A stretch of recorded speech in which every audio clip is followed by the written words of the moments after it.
Welcome to the John and Heidi Show podcast. John and Heidi. Here's John and Heidi. Thank you for listening to the John and Heidi Show on a Monday. Hey, baby, how you doing? Hey, I'm good. How are you? Fabulous. Going to be visiting with Dr. Fred Jacobs on the program today. We've talked to him in the past. Going to be talking about a shortage of doctors, and they're more likely to have a shortage of doctors in small towns, and we're going to talk about that and why that is, and some ideas on how we could fix that. That's all coming up. And they say laughter is the best medicine, right? Yeah. Laughter is also contagious. Merely hearing somebody else laugh activates a region in your brain involving and vocalizing and promoting actual chuckles yourself. So that's why it's important when you go to like a comedy club and whatnot. If you hear other people laughing, you'll laugh, even if you don't know why it's funny. I've been at numerous times where I've seen people laugh, and you're like, "Why was that funny?" And they're like, "I don't know." You've done that before too, haven't you? Yeah, we've all done that. Well, we've all done that. We're laughing. We're like, "What are we laughing about?" Like, Sometimes I have just no idea. laugh. Just laughter is just contagious. It It's is awesome. Study says more time in a day can cause more behavior problems for kids too. So, really, you needed a study to find out if a kid has a lot of bored, spare they're gonna get in time and they're bored, they'll trouble. get in trouble? Isn't that the whole definition of why kids get in trouble? Why'd you do that? I don't know. I was bored. All right, some special stuff going on today. We'll tell you about that in a bit. John and Heidi.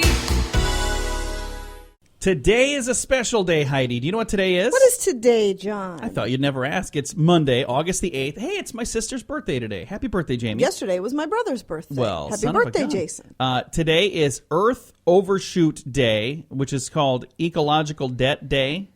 It's also Dalek Day, Assistance Dog Day. So if you have a dog that assists you, it's his day or her day today. International Cat Day as well. So it's not all for the dogs today. The Date to Create Happiness Happens Day today. Okay. So today's the date to create happiness.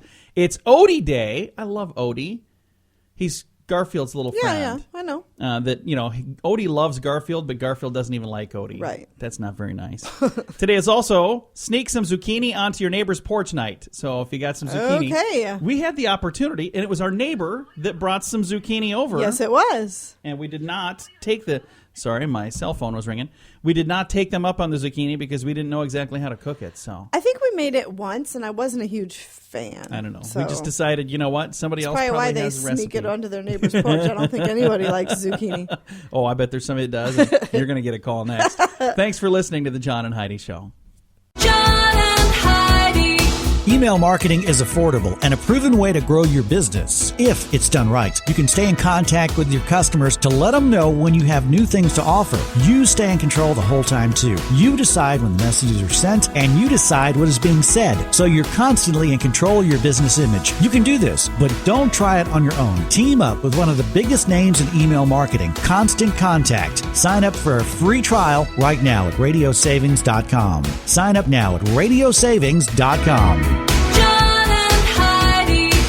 You know it's true because you heard it on the radio. A dog with a craving for donuts has been blamed for starting a house fire. Oh. Yeah, this happened in Washington. A family left a box of donuts sitting on top of the stove, and then they took off. They left their house. When they came home, it was on fire. They feel that the family's dog jumped up onto the stove to get into these donuts and flipped on the burner. The burner set the box of donuts on fire. The fire spread from the kitchen to the attic to the rest of the home. The dog, home alone when the fire started, escaped injury. So that's good news. Good. That's really kind of scary, though. That is scary. It's a good idea to not leave anything flammable sitting on top of your stove, just in case something were to happen and something gets bumped and turned on like that. I remember, for whatever reason, in our family, we never finish a cake. You'll bake a cake for someone's birthday, and then we never finish it. And I remember there was a cake sitting on the stove, and I went in to make some breakfast one morning, and when I turned on the oven, or not the oven, but the burner, I had my friend, it was on the other side of the stove, but I came in, I was like, I smell something melting, and it was like there was plastic over the top of that, and it was on the other side of the stove, but it was hot enough that it was starting to melt it. I was like, yeah, that's a bad idea. I was thinking it was far enough away it wouldn't matter, but I was like, yeah, I'm going to scoot that over, just in case. So anyway, this puppy dog wanting some donuts caught the place on fire, and you know it's true because you heard it on the radio. John and Heidi. The John and Heidi Show is brought to you in part by the Keystone Treatment Center. This is your brain, and this is your brain on drugs. We share silly stories here on the program, but addiction is no joke. If you or someone you know suffers with an addiction to drugs or alcohol, make today the day you seek help. Call toll-free 844-204-1055. That's a toll-free number. Again, 844-204-1055. and this is your brain on drugs. Charleston, West Virginia police knew there was a problem with drinking and driving during happy hour, but what they never imagined, their daytime sobriety checkpoint would net 4 drunk drivers Whoa, during the day? before 8:30. Police conducted the happy hour sobriety checkpoint on a Friday beginning at 4 p.m., and the department issued 32 citations and arrested a 5th person for driving on a revoked license for a previous DUI. 2 people arrested for drunken driving attempted illegal U-turns right before the checkpoint. They're like, oh, I may be drunk, but I'm not drunk enough. I'm turning around. I'm not going that way.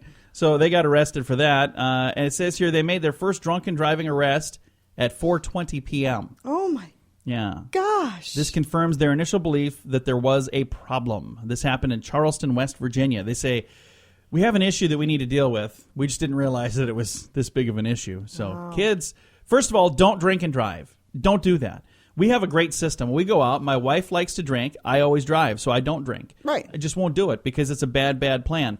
And I wish everybody would be responsible, and then we would all be a whole lot safer on the road. So don't drink and drive.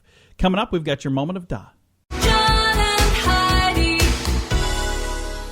An Israeli thief found himself literally stuck in a life of crime about a week ago. During an attempt to steal a car radio, things went embarrassingly wrong. That was hard for me to say. Things went wrong, and he was embarrassed. We'll do it that way.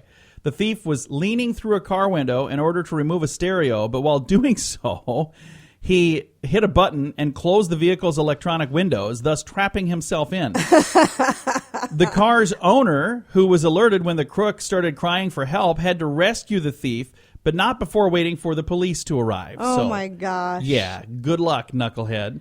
So he rolled himself That's up in the funny. window and got stuck in the dude's window. So, yeah, not smart. Coming up, we've got your Scoop of the Day. That is on the way on this Monday. The Scoop of the Day is brought to you by Wells Blue Bunny. If you want delicious ice cream, be sure to look for the Blue Bunny. Sure to have your favorite flavors. Learn more at bluebunny.com. Now your Scoop of the Day. A boy in China is recovering from damages to the inside of his nose. Guess what was in there? I have no clue. I don't know why. Chopsticks? No, a battery.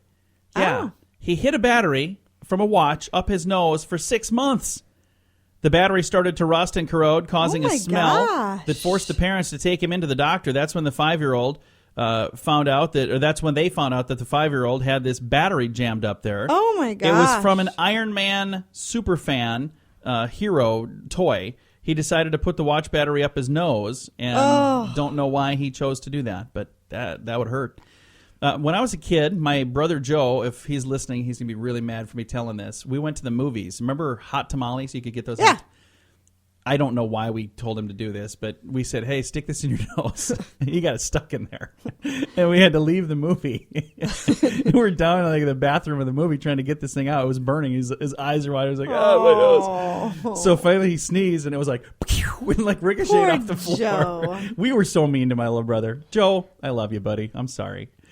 Hey, a study shows working long hours has a greater negative impact on women than it does on men.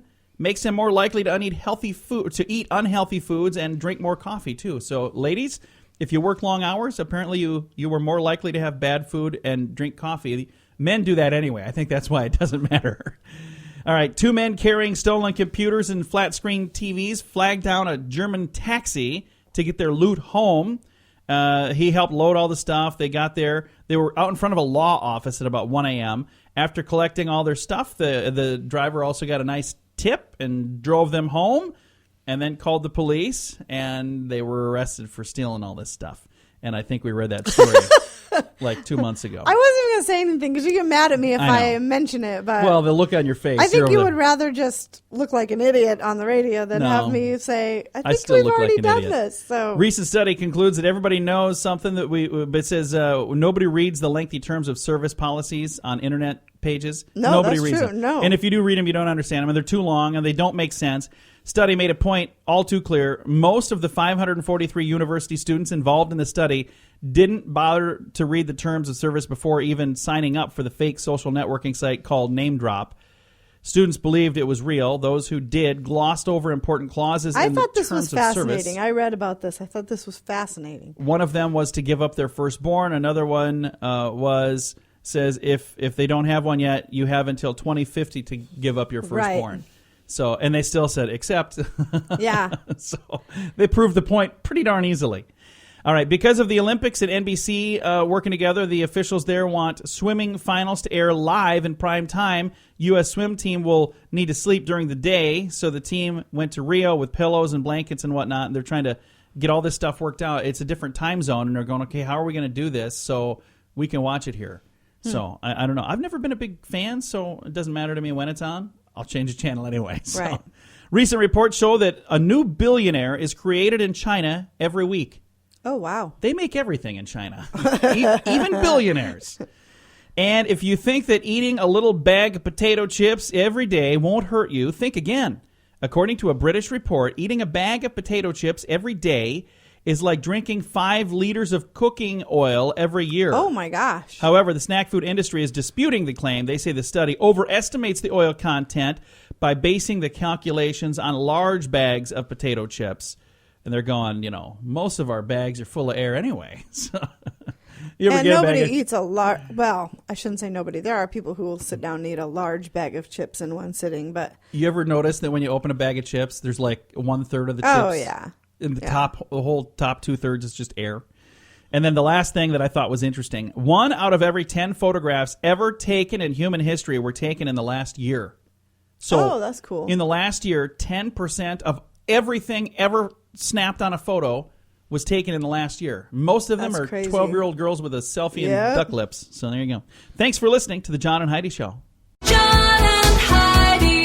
Whether you're following the election or not, you understand that it impacts you. And this will be a historic election. The mainstream media has their own spin on who's going to win, but PoliticalStorm.com lets you chime in. You can keep yelling at the TV if you want. See how that works out. Or truly voice your opinion and have it heard at PoliticalStorm.com. Be informed from several different sources all in one place. Watch videos, listen to podcasts like mine, and read fun editorials to engage your brain. You have a choice, and now you have a voice, too, at PoliticalStorm.com. That's PoliticalStorm.com.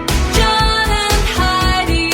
Thank you so much for listening to the John and Heidi Show. We've got a special guest joining us right now, Dr. Fred Jacobs. Going to be visiting with him. He is the Executive Vice President of St. George's University and School of Medicine, and we've got him on the line right now. Hello, sir. How are you? I'm fine. How are you? Thanks for having me. Well, we're glad to have you on the program. We're going to be talking about something that's a little concerning. There's a shortage of doctors in rural America. First of all, why is that? Why is it that we're running out of doctors? Well, excuse me.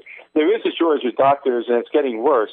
And there's a lot of reasons for that, generally. One is baby boomers are coming of age, and there's more demand for medical services. At least half of the medical practitioners these days are women who spend less hours per week because they have so many other obligations, family, et cetera.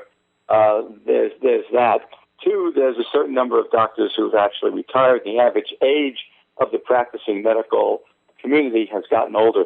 So there's a lot of reasons why. In addition to that, there hasn't been an increase in the number of residency positions, that is, training postgraduates after medical school graduation, in years. And as a result of that, as the population has increased, there's not been a concurrent increase in the number of actual trained physicians who are eligible for licensure. So all of those reasons hit the physician shortage generally. In rural America, the problem is particularly bad because so few American graduates return to small town where they perhaps grew up, or small town regions where they're from, and there's a lot of reasons for that. A lot of the medical schools do not count those kinds of demographic criteria in their admissions decision. So people are admitted to medical school basically on the basis of academic record. Other things may be given some weight. But if you want to have people practice in an area, the best way to ensure that is to accept students from that area who will then go home after their training, and that's the single largest determinant of where people practice. Second to that is where they actually did their residency training. And because small town America doesn't have a lot of teaching hospitals, there are fewer opportunities for graduates of medical schools to do training in areas back home where they would like to practice. So all of that conspires to make the problem more acute. Again, visiting with Dr. Fred Jacobs right now, and he's, again, with the St. George's University and School of Medicine. Now, the small towns where they're struggling to find doctors, are there things that they could do to attract a young doctor that maybe just graduated, or things that they could do to say, hey, we really want to get somebody, and because we're really wanting somebody, we're willing to do this? Is there something that would maybe be a shiny apple for those new doctors? Yeah, I think there is. I think there's a lot that can be done, but it needs to be done as part of a more comprehensive program. I think the days when a small town could advertise for a doctor and attract a single doctor to come into that town and have that doctor be satisfied there, that's a throwback. It's not to say that there aren't doctors who do enjoy that kind of thing, but if you think about it, medicine these days is a team sport. One person simply isn't going to have the capability to care for all of the problems in any significant community. The best they're going to do is primary care and refer. Now, where is the referral going to be? You need to have interconnecting networks between that small doctor and a larger healthcare institution in the region. Perhaps even in that area, you would track not just a doctor, but a multi-specialty group that's able to handle things like medicine, pediatrics, surgery, and obstetrics, just the basic stuff of delivering babies and sewing up lacerations and setting fractures. Those kinds of bread and butter medical services that a single doctor is going to have a problem doing. So how do you do that? If you're a town and you want to recruit doctors into your community, you can offer scholarships to people from the area to go to school, and then they make a promise to come back. Or medical student loan forgiveness. We do that at St. George's. We have scholarship and loan forgiveness programs in many areas of the country that are medically underserved. And the condition of those is that these people have to then go back to that area to practice. And they have to fund these modern facilities. And that's it may be beyond the capacity of small towns to do that, but it's not beyond the capacity of states or the federal government or regions of several counties together to put their their money where their mouth is and really get to a point where they can fund modern facilities. Definitely. The other part of it is that, if you're a doctor and you're coming from a relatively sophisticated training environment and you're married and you have kids, what are you interested in? You're interested in the quality of the schools. You're interested in the quality of the infrastructure, that is, are there colleges and universities around where you can have adult continuing education, even cultural events like music and art, and have those kinds of regional activities available so you don't feel that you're isolated. And that means regional airports. Regional airports need to be emphasized to a greater extent than they are now. The airlines don't make any money at regional airlines, regional airports, so perhaps this needs to be subsidized at the government level. Or big business, if there's a large manufacturing, pharmaceutical, or other kind of large enterprise in the region, it serves their interest to attract employees who are going to live in an area where there is adequate medical care. I think it works to their advantage to have that. Therefore, I think they could help in the funding as well. It doesn't have to be purely a government solution, but if it isn't a government solution, then private enterprise has to step up to the plate as well. Kind of reminds me of a movie from the 1980s, Doc Hollywood, with Michael J. Fox. I don't know if you remember the movie, but he was a young, just graduated from school to head out to become a doctor in Hollywood. And on his way there in this small town, he had an accident in his car, and he had to stick around while they were fixing the car. And he kind of fell in love with the town and fell in love with the people and ended up coming back to that community, which I thought was really a neat premise for a movie. But that right now is kind of what we need. Is we need young doctors to fall in love with these small towns and say, hey, I want to go and I want to be more of maybe a bigger role in a small community rather than just one of the many hundreds or maybe even thousands of doctors in some big hospital somewhere. Right. And the way you find those people is by admitting them to medical school in the first place. You know, we identify, I mean our university, St. George's University, goes to affiliated hospitals where we have medical student training programs, and we say to that hospital, here's the group of people that have been admitted to our school from your surrounding zip codes. Pick a couple of them. Let's have a conversation with them. We'll give them full scholarships to go through medical school. That's worth, $60,000 a year, every year, to go through medical school. They promise to come back and practice in your hospital year for year for the training. And if they don't, the scholarship converts to a loan payable to you, not to us. We're out of it. Huh. And that has worked dramatically well. Now, there are people from the area, young people, want to go to medical school, can't afford it. Here's the way they afford it. They only have to promise to practice back home where they're from in the beginning. I mean, it's a no-brainer for them, and everybody wins. So if this happened over the country, if American medical schools did this, think of the impact you would have in small-town America. That would be awesome. Now, if somebody listening is saying, hey, I'd like to utilize that program at St. George's University. Maybe they've got a son or a daughter that wants to practice medicine, or it could even be somebody listening maybe at a health facility that's saying, we're looking for young people. How do they get the information on that program? Well, they would go to the website, actually, and the website is sgu.edu, and just call the information number. They can, through that number, they can get to me, and I'll direct them to the individuals they need to speak to. There's a rather large infrastructure, as you might imagine, in any university. But there is a department in what's called enrollment planning that does deal with these issues, so that if they want to know more about it, they go to the website, call the school number, ask for enrollment planning. Worst comes to worst, you have my name, Dr. Fred Jacobs. They can ask for me. Believe it or not, the people who answer the phone know who I am. So that could also work out. Well, I appreciate you taking the time to chat with me. I didn't know there was such a thing. That sounds like a neat program, and I'll encourage people who may have an interest in that to reach out to you guys. Again, the website is sgu.edu, and that stands for St. George's University, so that'll be easy enough to remember, sgu.edu. And again, we've been visiting today with Fred Jacobs. Dr. Jacobs, thank you again so much for chatting with us today. Thank you very much for having me. And again, there's a bit of a shortage of doctors in small towns, and that was pretty fascinating to find out a little bit more about that. Thank you so much for listening to the John and Heidi Show. John and Heidi. This is Richard Lustig, the world's first and only 7-time lottery game grand prize winner. Since I endorsed Lottolicious, I have won something every single draw. They do all the work. You don't have to worry about running to the store to buy your tickets. They take care of all that. So if you're looking for the best way to play the lottery, to give yourself the best chance of winning, go to RadioLottoPool.com and join today. Again, that website is RadioLottoPool.com.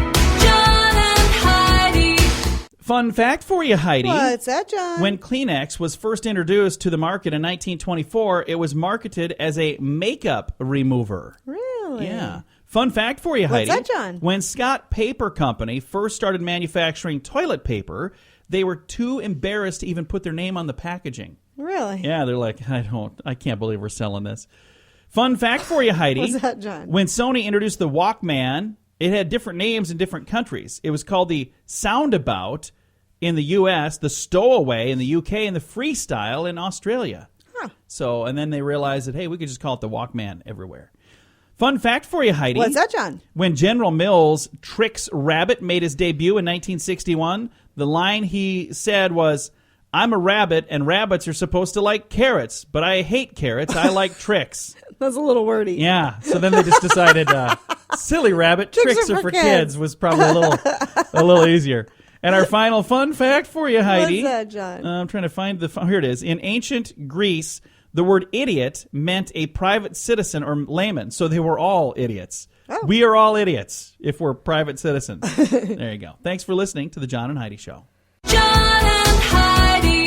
Email marketing is affordable and a proven way to grow your business if it's done right. You can stay in contact with your customers to let them know when you have new things to offer. You stay in control the whole time, too. You decide when the messages are sent, and you decide what is being said. So you're constantly in control of your business image. You can do this, but don't try it on your own. Team up with one of the biggest names in email marketing, Constant Contact. Sign up for a free trial right now at radiosavings.com. Sign up now at radiosavings.com. John and Heidi. Thank you so much for listening to the John and Heidi Show on a Monday. Ladies, if you just can't get enough coffee, there's a lipstick just for you. It's a company Coffee called lipstick? Hard Candy is the name of the company. I've heard of that company. Coffee-flavored lipstick. Founder Dinah Mojar says the idea was women are drinking coffee in the morning and putting on makeup. We thought, let's combine these. Each stick has 18 milligrams of caffeine. Wearers are supposed to get a, quote, hit each time they lick their lips. They currently have 3 different flavors and shades. One is beige, cafe au lip, lip latte, and lippuccino. Huh. A brilliant red caffeinated color called Red Eye is in the works, by the way. I'd like to see the colors. I bet Yeah. I would like it. I don't necessarily think I needed the coffee flavoring, but I remember you had a pina colada flavored lipstick one time. I that, did. that was, and you like licked your lips. You're like, oh, this is good stuff. And then you'd give me smooches, and I was Remember like, where this we is- got it? Remember I what do. it was Let's called? not talk about that. Though. It was from a gag gift store. We'll put it that it way. wasn't from a gag gift That's pretty store. much what it was. Speaking of coffee, back on subject here. Did you know a new study reported in the Journal of American Medical Association found drinking coffee every day may prevent Parkinson's disease? Oh, really? Researchers in Hawaii studied 8,000 men and found those who don't drink coffee are 5 times as likely to get Parkinson's as those who do drink between 4 and 5 cups a day. So, grab my here. Let's cheers to that. We're going to drink some coffee. Thanks for listening to the John and Heidi Show. John and Heidi. If you're in business, you need a website. Come on, it's 2016. Do you think this internet thing is not going to catch on? Many business owners that don't have a website think it's just too expensive. Well, now it's not. You can get a website for a few $100s, not thousands of dollars that are charged elsewhere. We can help you set up and design the site and then turn you loose to manage it, or we can help you manage the site for just a tiny bit more. Learn about this special radio offer right now at radiosavings.com. Get an extra $50 off if you sign up this month at radiosavings.com. John and Heidi. I can't wait to read this story because I know Heidi's going to have something to say about it. Houston, Texas resident Dean Wade started working on this project in 1975 when he worked at a downtown bank. He noticed a security guard's rubber band ball, and he asked, how'd you make that? Figure out for yourself, the guard replied rudely. Well, Wade did, and that's how Reba, his rubber band ball has a name. It's Reba. All right. That's how Reba was born. She weighs 105.7 pounds, which sounds like a lot of rubber bands, but the world record rubber band, this is a hobby all around the world. Sure. The world record is far from his little 105.7 pound record, or ball, I should say. Guinness folks report that the current record holder for the largest rubber band ball is John Bain of Delaware, 3,100 pounds, 3,120.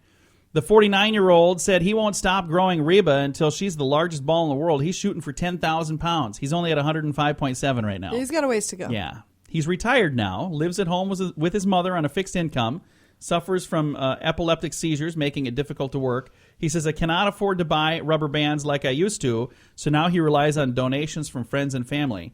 So he can't afford them. If he would write a check, they would bounce. Oh, my God. The rubber band, see? Yeah, I I see what you did there. Yeah. The reason I wanted to bring this up is because we used to have an office. We worked at an office where there was a rubber band ball right outside our front door. There was. And I remember thinking, what a bizarre thing. There are people all around the world that are doing this. That's crazy. And I always wanted to take that thing up on the roof and throw it off and watch it explode. Every once in a while, you'd be walking by, and the rubber bands were so old, they were would like just snap. deteriorating. Yeah. You'd be walking by, and a rubber band would snap in front of you. You're like, what the heck was that? Yeah. So be careful with Reba. That thing, that can hurt you. I'm just saying. Thanks for listening to the John and Heidi Show. John and Heidi. According to a new survey done by the American Psychological Association, researchers have found that it's almost as dangerous to think and drive as it is to drink and drive. Did you know that? Okay. Don't you have to think while Yeah, you're driving? but Wouldn't it they're be more saying- dangerous to not think while They you're say driving? even as simple as just visualizing each letter of the alphabet one by one while driving could cause drivers to fix their eyes on certain points for long periods instead of glancing in their mirrors and on the dashboard. They say such dangers are likely as well for drivers who just, quote, think about the concerns of their day, end quote. I'm pretty sure everyone behind the wheel is thinking about something while they're driving. Well, they say it could be as dangerous to think and No. drive as it is to And how are you going to and ticket drive. someone for that? I'm sorry, it looked to me like you were thinking. Jeez. Yeah, it was. What a ridiculous How did study. you know that, officer? I could tell the way you had your knuckles on your chin like the thinker. Yeah, well, you got me. Give me the ticket. All right. Thanks for listening to the John and Heidi Show. John and Heidi. Whether you're following the election or not, you understand that it impacts you. And this will be a historic election. The mainstream media has their own spin on who's going to win, but PoliticalStorm.com lets you chime in. You can keep yelling at the TV if you want. See how that works out. Or truly voice your opinion and have it heard at PoliticalStorm.com. Be informed from several different sources all in one place. Watch videos, listen to podcasts like mine, and read fun editorials to engage your brain. You have a choice, and now you have a voice, too, at PoliticalStorm.com. That's PoliticalStorm.com. John and Heidi. Take a listen to this. It says here, with rat control problems up 67% in 1 year, Chicago is trying an old-fashioned, Yikes. non-toxic solution to their rat problem. 67% more That's rats in 1 year. insane. The Cats at Work program places previously unadopted feral cats with people in need of rodent control, and it's working beautifully for everybody. These cats are getting fat. The waiting list at the Treehouse Humane Society, which neuters and hires out wild cats, is now 30 days or longer.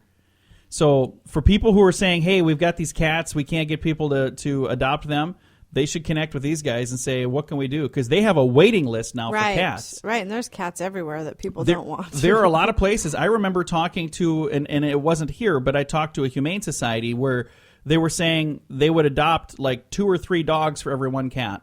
Yeah. Because they were really struggling to get people to love cats. And I know there are cat lovers out there. And it's interesting because a lot of people that do love cats don't have just one. They have 2 or 3 or 4. They have a bunch. Or 50, you know. So, anyway, this company, Treehouse Humane Society, they neuter or spay the cats. Then they hire out these wild cats. And their waiting list is over 30 days now to get rid of these crazy rats that are coming up in Chicago. So I think a big part of the problem with adopting them too is they're so expensive. Like you go into those places and if they really want these animals adopted, why is it $300 to take I don't think one it's home? that much for all of them. I think some of them are because they have the shots and do everything the right way to make sure that you're getting an animal that's not, sick and all that stuff. But still, I mean, they're either going to euthanize that animal that they have already given all those shots So you're to, or saying they they can give it to a good home. They should do like a special, buy one get 8 free. No, but why? I mean, you know what I mean? If they're going to end up euthanizing the animal I that understand they already that. put those shots in, why not give it to a good home? There you go. Instead, That makes sense. It just doesn't make. It just doesn't. I make was any on the sense. committee for a humane society at one point, and I had to get off the committee because I couldn't handle when we got to the point where they were going, okay, Frisky's been here for this many months, and it's time to put him on the list. And I was like, I can't do this. I don't want to be the one doing that. So that's awful. Anyway, thank you so much. And by the way, for those of you who are volunteers at humane societies, hats off to you. That is a wonderful, awesome thing that you do, and it's a very difficult thing to do. So thank you for doing that. Without them, imagine how hard that would be. When they get to that point, okay, so maybe try to charge for them up until a certain point. But when they get to the point where they're going to euthanize them, why not contact the radio stations and say, hey, this dog is free. You can come to our website and see the picture. Otherwise, it will be euthanized tomorrow. They'd probably get most of those dogs and cats picked up if they did stuff like that. Unless it's a mean-looking dog. People are like, can I come and watch? Dog looks mean. All right. We probably just went off the deep end on that whole break. So. Well, it's just that's one of the things that irritates me. All right. Thanks for listening. Things I think about when I'm driving down the road. That's why I don't let her drive. Thanks for listening to the John and Heidi Show. John and Heidi. This portion of the John and Heidi Show is brought to you by the John and Heidi Show. That sounds kind of funny, but it's true. Go to your local radio station and ask them to start carrying the John and Heidi Show. Here's the best part. They can carry the show for free. They play a couple commercials, but it doesn't cost them anything every month. So if you know a radio station that could use a little bit of help, send them our way. Send them to johnandheidishow.com. Again, johnandheidishow.com. We would love to do a radio program in your community. Then you could listen to the podcast and listen to us on the radio. John and Heidi. And we've got some good news to share right now. A Virginia mom of 3 is now a Virginia mom of 9. Okay.